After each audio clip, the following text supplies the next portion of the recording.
I'm Ian O'Malley, and this is the 06880 podcast with Dan Woog. See, usually I introduce it, but I've got the pro here. I've got Ian O'Malley. It's lovely to be here. You know, before we say anything, Dan, I have to just say thank you and commend you on your terrific patience, because we've been trying to do this for some time. And I felt so bad. I said, this guy must just think I'm awful. We obviously have, some history together, meeting each other and seeing each other primarily at charity events and that sort of stuff.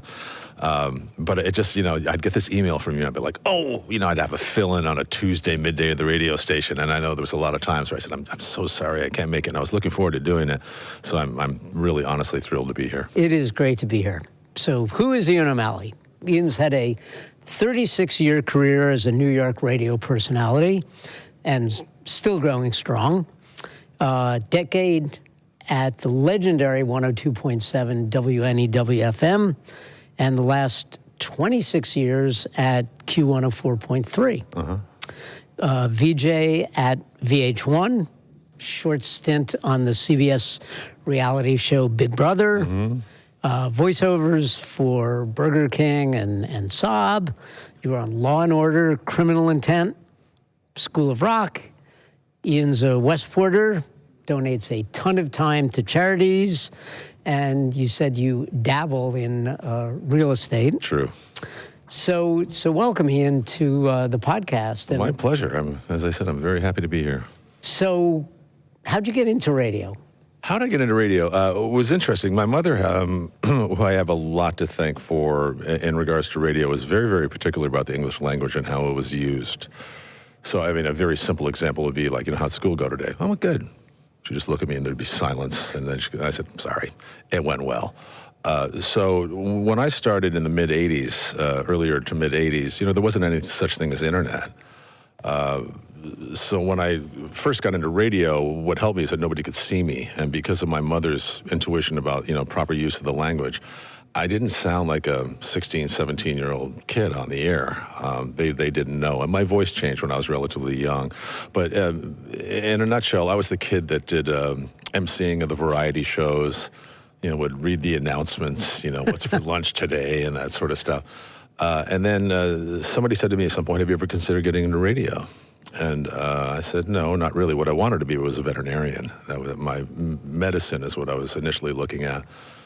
And it was just, I guess, just like a fish to water. The first time I went on the air, I hyperventilated. I was so nervous. And one of the things that I can do, which drives my wife insane, is I can speak very quickly and quite clearly when I want to. And I'll never forget the guy behind the other side of the glass. It was like 3 a.m. at the small radio station in Prince Edward Island, Canada. There's probably about 6 people listening.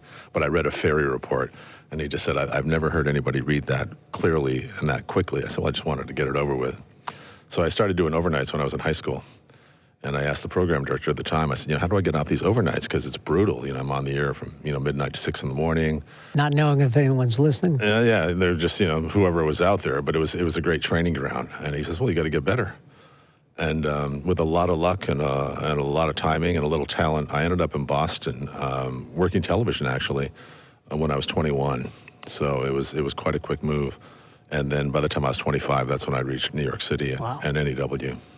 And it was not just any radio station. That's Scott Muni and legends. It was literally, at the time, it was the Mount Olympus of rock radio. I was familiar with every air staff member because they were the people that I heard. Well, I'd hear their voices on voiceovers, but they would be hosting a lot of national specials. Hey, it's the worldwide debut of the new Paul McCartney album. I'm Scott Muni. But of course it would be Scott Muni talking like Scott Muni. But everybody there was famous. It's really kind of remarkable, actually, because NEW was so big. I have no idea why they did sort of any national search. The openings were so rare. Everybody was there forever. And they had this part-time opening, which they advertised in a trade magazine called Radio and Records. And I saw that, along with probably 10,000 other people in the United States. I don't know why the program director didn't just call somebody up that was doing full-time in Chicago, and because they would come to New York even to work part-time in NEW. So I sent in my cassette tape, a scope of my show, and I got the call from this guy named Dave Logan, who was the program director at the time. And the next thing I know, I was sitting in the lobby of WNEW-FM waiting for Alan Funt and Candid Camera to come out and say, "Aha, you've been punked," that sort of thing. And it was interesting, you know, the NEW at the time had you might recall, had an AM radio station, 1130, which played a lot of big band and that sort of stuff. And then there was NEW 102.7, which was the rock station. And I'll just never forget sitting there staring at the floor, you know, waiting to go in to sign my health insurance and whatever else I had to do before I officially started. And in walked Tony Bennett to go to the AM station. And I just heard, you know, "Hey, it's Tony. I'm here to see Mark Simone." Interestingly enough, Tony would become a good friend of mine later in life. And I was already a big fan of his music. I've always liked that singer and standard stuff. So I was like, oh my God, Tony Bennett, you know, watching him glide across the room when he went into AM. And then shortly thereafter, Jerry Garcia walked in. "Hey, it's Jerry. I'm here to see Scott." He was there to see Muni. And I'll just never forget. I said, you know, "You've hit the big time. This is the big time. This is big time." Because, you know, the receptionist was reading People magazine like, "Hi, Jerry. Yeah, just go in." Yeah, it was an everyday occurrence. Yeah. Place. Wow. And all those legends, the Scott Muni's, and it was Pete Fornatel then? Pete Fornatel was just before my time, but he was there for a very extended period of time. There were people like Pat St. John, Dave Herman, Dennis Elsis, who I think is still on the air now, if I'm not wrong. I mean, everybody, Dan Neer, Ken Dashow, who works with me at Q, who I'm still very close friends with, who does Breakfast with the Beatles and obviously Afternoon Drive, Carol Miller. I mean, probably the most legendary female DJ in rock radio history, still working at Q. We've been there a long time. It's kind of unheard of working at one radio station that long, but with the dedication of the listeners and the bills being paid, as I like to say, you know, radio's in the business to play commercials, not music. The ratings have been very solid for forever, and here we are. So Jerry Garcia comes in, Tony Bennett comes in. Who came in to see you? Some memorable interviews you've done. Boy, oh boy. I mean, I've been fortunate enough to interview about any and everybody that I've either interviewed or spent time with. Tom Petty was a favorite of mine. I really liked Tom. I liked his music, and he was a very mellow kind of guy. He gave me a very interesting story one time. So when I was on VH1 as a VJ, we did this thing called Tickets First, and it was this big national broadcast. We'd interview whatever major artist that was taking part in it with us, and in this case it was Tom Petty, and they do a ticket presale. So Tom and I are sitting there, and we have to go to a commercial break. It was all live, and live television is very, very interesting. That's a whole other beast, but. So we cut to commercial, and it was interesting. He just looked at me, and I don't know how he came up with this question, but he goes, "Have you seen any good concerts lately?" And I went, I said, "Not super lately," but I said, "What I have seen is a bad concert." And he goes, "Who was that?" And I said, "REM." And I said, "Now, for the record, I love REM, especially the early stuff. Debut album, Murmur, is a classic." I said, you know, all sorts of great music. But I said, what bothered me about it is that they played the majority of their new album that wasn't doing very well. A number of songs off their previous new album, which didn't do very well. And then I think they played 2 or 3 hits, maybe South Central Rain and Radio Free Europe and Losing My Religion. And I said, I felt the audience was kind of gypped. I said, it wasn't a big deal for me because I get my concert tickets for free. But I said, for the people that hired a sitter, paid and this is keep in mind, this is 1995, so the concert tickets were hefty, but not as crazy as they are now. But I said, you know, it's an expensive night out for mom and dad if they want to go to one of these shows, and I feel like they should have played more songs that people were familiar with. I said, what do you think about that? And Tom had a very interesting answer. He said to me, you know, he goes, me and the Heartbreakers have been at this for a very long time, and he goes, and the one thing I do realize is that it isn't song number 6 on my new album that put 18,000 asses in those seats. Yeah. And he goes, you know, songs for people are memories. You know, it's how they met their wife, you know, their first kiss, you know, is some sort of interesting moment that, you know, if they hear Here Comes My Girl, it'll bring them back to generally a happy place and time. He goes, you know, I'm proud of new music that I put out, and I'll let people know, like, hey, we're going to play a new song, but don't worry, we're going to play lots of songs you know and love afterwards. And at the time, interestingly enough, Full Moon Fever had been out for a bit, and that was a gigantic album. So when he said, I really look forward to playing some new music from Full Moon Fever, everybody was, oh, great, Free Fallin', you know, I Won't Back Down, Running Down a Dream, all these great songs. But I thought he had a very interesting take on it after playing these songs over and over and over again, realizing that the audience comes first, and what they want, and not necessarily what you want. But how about you? I mean, you play Hotel California thousands of times. Smoke in the water. Number one, why? Why does the audience still want to hear that? And number two, how do you keep it fresh? Well, that's a very good question. There's kind of two aspects to it. Personally, for me, keeping things fresh, when I play one of those songs. Let's take, for instance, Aerosmith and Sweet Emotion, which has been a staple on rock radio forever. Generally, just because I've either read up on it or I've interviewed the artist and something comes back to me, for instance, when Sweet Emotion has this very interesting kind of bassy line that starts for quite a while before the song kicks in. And there's what sounds like a congas in the background that goes along with it that kind of gives it this really cool groove. I remember talking to Steven Tyler, and we were talking about that song in particular, and I said, what I really like is whatever the congas or some sort of shaking thing that you're using that goes along with the music in that song. He goes, it's not an instrument. And I said, well, what is it? And he goes, it's a pack of sugar. And I had a pack of sugar. I was drinking a coffee, and I went like this, and it was near the microphone. I said, well, that's a cool sound. So he told the producer, Jack Douglas, of the album called Toys in the Attic, record this. And and it just sounded great. So when you introduce a song, you can tell that story. So people might listen to the song kind of in a different way. Sure. In regards to playing the same stuff over and over again, there's a reason why that is still around, and the management will show you what happens when you play a song that everybody kind of knows and loves, and then a song that's what they would call a deep cut. And there's generally a pretty high tune out. I mean, I would like to play something, by the Eagles like Last Resort or something, which we do now and again. But Hotel California, Baba O'Reilly, Stairway, I mean, oh my God. Do I turn it down a lot? Sure. But, the audience knows and loves those songs. And the saying is, if they can't sing along to it in the shower, you probably shouldn't be playing it. Yeah. But in regards to your question, I was talking about this the other day.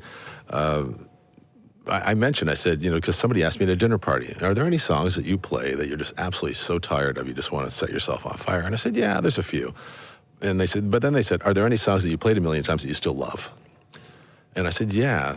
And they said, well, which one immediately comes to mind? I said, Baba O'Reilly by The Who, with that great keyboard start. And then all of a sudden Townsend comes in with the power chords. I said, still to this day, I played that song thousands of times. And still I get chills when Townsend comes in with the power chord. But I said, so there are songs. There's plenty that I just can't stomach anymore. But there's plenty that I still will crank up doing what I'm doing in the studio. What does that say about the audience? That they're not willing to hear something that they're not familiar with? Is that a fair assessment? No, there's no doubt about it that people, studies show, they like familiarity. And what they like more than anything is predictability. But I don't think, I think you'd be cheapening the smarts of the audience. I think that was one of the problems that NEW had towards the end of its reign, when it finally changed format at 102.7. You kind of started to treat the audience like they weren't smart. And people are going to turn against you when that happens. And I think just, a couple of bad program directors in a row, some unwise musical decisions led to its demise. So I think people are open to it. It's just got to be a good song. You just don't want to play a song for the sake of it. Like even with Springsteen, if he came out with a new song, and rarely is it a bad song, but if it was like, this is not a very good song, just don't play it. But if you're like, hey, this is the new Springsteen, and this is a really good song, or here's Tom, here's the debut of Tom Petty, and his solo album called Full Moon Fever, and it's called I Won't Back Down. It doesn't take a rocket scientist to tell lots of times when you hear a song for the first time, like, oh, this is going to be huge. So if you stick to the tried and true of not treating the audience like they're dummies, because they're not, but giving them a quality product, I think you're going to be okay in the long run. So how about radio? How is, in the decades you've been in it, how has the radio industry changed? Technology, technology has changed all our lives in any myriad of ways. Radio, without question, has been greatly affected by it. When I first started out, I'm showing my age here, when I was working overnights at that little radio station in Prince Edward Island, Canada, I was playing 45s, and you just cue up little 45 singles. And then I graduated to album rock, which made me very happy because I was a rock guy. I like blues, I like classical, I like all sorts of stuff. But rock is always, is my home. So then I started playing albums, and you queue up the albums. You'd have all these albums ready to go. Then when CDs came into play, it made it much easier. They were smaller. They sounded clearer. Audio purists don't like CDs. They say it's too digital, but it made life a lot easier. And then computers came into play. Now we literally have no CDs or vinyl or anything in the studio. I remember at NEW, we had a wall as big as this behind me that was just albums and all sorts of really interesting stuff. And you had much more ability to mess with the playlist. Now it's kind of a no-no. But the computer aspect of it is a blessing, I think, for DJs. I think it's put on 10 or 15 pounds to every DJ because you don't got to move anymore. At least before, you had to get your ass off a seat and go pick out albums. Now you could sit in the chair for the entire show if you wanted to. But it's also, it's a bit dangerous. There's a thing called voice tracking now, which I can always tell when somebody's voice tracking, even radio stations I hear in this area where all they're doing is recording the breaks. And it could be somebody that lives in Miami doing this. So you can tell they're not local. And the problem, I think, with doing that is you start to take out the people like myself that started out in a small market and eventually started moving up and got good enough to where they could work in a major market. But if you're taking all these air shifts away by just some guy in Miami or New York or whatever doing this because it's cheaper, where's your junior varsity team? Yeah. These guys that'll replace these guys eventually. So I think radio needs to be careful. And now you have AI and all sorts of stuff. So pretty soon somebody could put in, give me a DJ that sounds like Ian O'Malley. Wow. And it'll mimic it. It's remarkable what it can do already. But I think by that time I'll be playing shuffleboard and having a martini. So I'll look back fondly that I was in the golden age of technology and radio. Is there a future for radio? I mean, I think so. Sirius now and... Yeah, I often get asked that. Like, how does Sirius affect you? Sirius is obviously competition, I guess you could call it. But I enjoy Sirius. I subscribe to Sirius. I like a lot of blues. They've got a great blues channel. Kenny Chesney has a great channel called New Shoes Radio. They got a very good classical channel. Tom Petty's got a great channel. So I bounce around to Sirius, and I bounce around generally what I consider lower dial when I have it on in the car. Playing, there's a station, I can't remember the call letters, out of Bridgeport that plays classical music. So I like to play classical music as it mellows me out behind the wheel with these, all the soccer moms that are late for yoga, trying to kill you on the roadway. So it serves its purpose. But here's the thing that I generally say when it comes to satellite radio and terrestrial radio, if you will, like Q104.3 or Z100, or Power 95, or whatever it may be, is that people like localization a lot. Very much so. So they identify with it. So when I'm on the air and somebody emails me and says, hi, I'm Jimmy. I'm celebrating 25 years today with Laura. We're going to our favorite restaurant that we've gone to every year on our anniversary. And, could you do a shout out for her? Absolutely. Thank you for being a loyal listener. It'd be my pleasure. And congratulations on 25 years. That's amazing. And I'll go do it. I can talk about how the Metro North, which for the first time in forever, I was late. I actually ended up on time, but much later than I usually arrive at the studio. They had some sort of signal problem, and I went in there and I said, Metro North, man. I mean, guys, I love you guys. Your conductors are always friendly, but good Lord, I mean, come on. People identify with that. I can say I went down to the Jersey Shore or that sort of thing, or I've got an appearance here, and people know it, Yeah. You can't do that on Sirius because almost everything is pre-recorded. So it's more of I'd say generic. Sure. Yeah. So you mentioned local. You're a Westporter, moved here a few years ago. And during COVID, you did your shows from home. 16 months. 16 months. Yeah. Wow. Fortunately, because I do voiceovers, I have a little studio in my home. It's very rudimentary, but it works well. Good mic, decent computer. And it was very quickly, my program director, Eric Wellman, called me up and says, you're going to be broadcasting from home. We kind of knew it was coming. We could sense it. And I said, okay. He goes, engineering's going to call you here in a few minutes, and they're going to walk you through what to do. And it was very strange because, you didn't have control of stuff. When you're in a radio studio, you've got $10 million of equipment sitting in front of you with all the buttons and stuff you need. You have a tendency to sound a little bit better, but you're much more in control of the music. If you're playing music underneath you and it's a little too loud, you can bring it down a bit. I mean, it's a control issue, I think, more than anything. So when we were doing this, you'd hit this button called auto, which means the computer would take over and fire the stuff between songs, fire the songs. And then when you wanted to speak, you take auto off. So when the song ended, you'd be able to say, that was Tom Petty, Q104.3 New York, blah, blah, blah, blah. It was very strange. It was convenient because, generally I'm on Saturday and Sunday mornings from 10 in the morning till 2 on Saturdays, 10 to 3 on Sundays, just walking downstairs at quarter of. And I always say that during COVID was the first time I went swimming during a radio show, because if I had like Freebird on or something, I'd be out paddling around with the kids in the pool, and I'd have the radio station playing. I'm like, oh, all right, kids, Daddy's got to go talk on the radio. I'll be back in just a couple of minutes. And I go, that was Freebird. Talk about what I had to talk about. Hit the commercials. That would run right into the music, and I said, I got another 20 minutes off.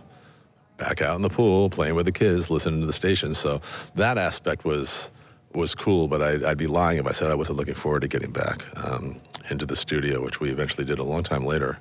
And it was almost foreign to me when I was looking at the board going, okay, what do you do? Wow. It's like riding a bike, and it was after about 20 or 30 minutes, it was fine. But I was happy to be back. Yeah.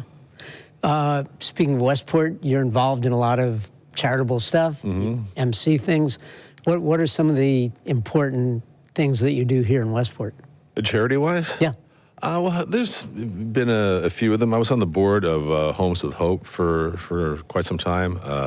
There's a very worthwhile charity here called Read to Grow that I've emceed on a couple of different occasions. And I think this year, a gentleman Dave Briggs, Sure. will be handling the MC duties. And I look forward to it. It's a terrific event that's put on by a lot of very talented people. One of them, a friend of mine named Sherry Kaufman, who is a very, very creative person. So I look forward to attending this year. It's the first week of May. I'm drawing a little bit of a blank on the exact day, and just enjoying the event and having a drink because, obviously when you're emceeing, you're going back and forth, what do you have to say? Go back up here, say this. So that'll be a really fun event right here at the library. They do such a beautiful job. That'll be a fun event to attend. Generally, my charity work runs, cancer related. Cancer runs rampantly through my family. Kids related. Not to sound too self-congratulatory, I won National Man of the Year for Leukemia and Lymphoma Society years ago, and that was kind of cool because he had a full picture in USA Today of your mug, like, how you doing? It's generally my wife Debbie that does it because, like for instance, a perfect example was Man of the Year. We were living in the city at the time, and this was 2010 or 2009. Anyway, I'm in the kitchen doing some dishes or something. She goes, I signed you up for something called Man of the Year. I'm like, what's that? She goes, don't worry about it. I'll give you the details. Well, it involves taking 10 weeks of your life pretty much off and just fundraising. So I ended up raising by, a lot of grassroots, about $200,000 in pretty short order. So that was very rewarding. And I think, doing charity work, anybody that says they don't do charity work for somewhat selfish reasons is probably not telling the truth. It makes you feel good. But my father always said to me, if you have it good, you better be doing good. And the easiest way to do that, and finding something that interests you, or maybe doesn't necessarily interest you, but it's a worthwhile charity, getting involved and just putting out some good karma in the world. I think we can all agree there's a lot of negativity that's beaten over the head with us, social media, whatever, 24 hours a day. So it's always nice to have a feel-good story, whether it's known about or not. Sometimes it's much more public. You're emceeing something, you're promoting it on your radio show, you're promoting it on your social media. And other times it's just you're doing stuff that nobody knows about. Yeah. And sometimes that's the most rewarding of it all. Sure. You moved here from Wilton, right? Yes, I was there for 8 years, so Debbie and I and the kids, yeah. And what got you here, and what has Westport been for you? Oh, Westport's is terrific. I love the town. It's interesting, with all due respect to Wilton, which I still have many friends there, and it's a great town. Debbie was brought up on the water in California, or in California coastal, and I was brought up primarily coastal New England and Canada, but we ended up moving inland to Wilton. I'm like, maybe we should have gone to Westport or one of the beachy towns. But we had a very nice 8 years there. Our kids, at the time, we have Beckett, who's now 14, and Brooks, who will be 11 in May. Beckett started going to GFA, there you go. The sweatshirt that as I was mentioning to you, I'm sorry I didn't dress up more. I forgot this is on camera. Looks good. I thought it was just a regular You're a radio podcast. guy. Yeah, so we were doing the commuting back and forth with Beckett initially, and the drive every day. We were in South Wilton, so it wasn't that bad, but during the winter and that sort of stuff. And eventually we just came to the decision that we knew Brooks was going to go to GFA as well. That's the younger one. And I said, this is going to be too much. I said, play dates, sports, after school this, whatever. I said, we're going to be living in our car. And we had, my my best pal here in Warburg, a fellow by the name of Ian Warburg, lived here, and I had other close friends in Westport. And I said, I think it's time we make the move. And we found a house we very liked very much, and in Greens Farms. Walking distance. It's a very short drive. I mean, going from 20 to 25 minutes, depending, to about 4 minutes has been a godsend. But we've been here now since 2018, and it's been terrific. It's a wonderful town with a lot of wonderful qualities. What are your go-to places? My go-to places. Well, I like to play golf, and when I can get on Longshore. It's so maddening. I go to Longshore to play golf. We're quite a quick ride for obvious reasons to Bering Hill Beach. I love going there and just sitting on one of the benches and staring out at the water. I do some cold plunging at Campo and at times at Bering Hill in the wintertime. So it's a cool place to do that. Food and drink, probably, to be honest with you, my favorite place to go to is a place called Ed's. It's kind of a hole-in-the-wall pizza Mexican joint that's right across from Stop and Shop. Ed's Fusion. Ed's Fusion. Ed and Ed own it, and they're lovely people, and the food is always terrific. It's an interesting combination. Italian and Mexican. Yeah, well, right? and they have great pasta too. But nice, hardworking folks, and they've gotten quite popular, and rightfully so. So there, we've gone to this, some of the bigger restaurants, the Welk, other places. We don't go out to eat, to be honest with you, all too terribly much. Generally, it's to Ed's or something like that because the kids like it. But, look, there's plenty to do in the town. We have a world-class library, wonderful scenery, vibrant arts community, great sports programs. Staples and the public schools are excellent. GFA is a terrific school. Bob Whalen, the headmaster, is just, he's straight out of a Hollywood movie script. I mean, he looks it. He's there every morning, calling every kid by name. I was actually saying to Debbie the other day, I said, how does Whalen know the name of like 600 kids that go to this school? I don't know. Or he's out there in a Chewbacca uniform for Star Wars Day. So, my kids are very, very blessed. And I've had a thing with my kids since they're about 2 years old. As soon as they can understand me, I'll say to them at any given time, they could be running down the sideline at a soccer game. We could be sitting there having dinner. We could be traveling. And I just look at them out of the blue and I say, what's our favorite word? And they say, fortunate. So, I think both adult and child are very fortunate to live in this community.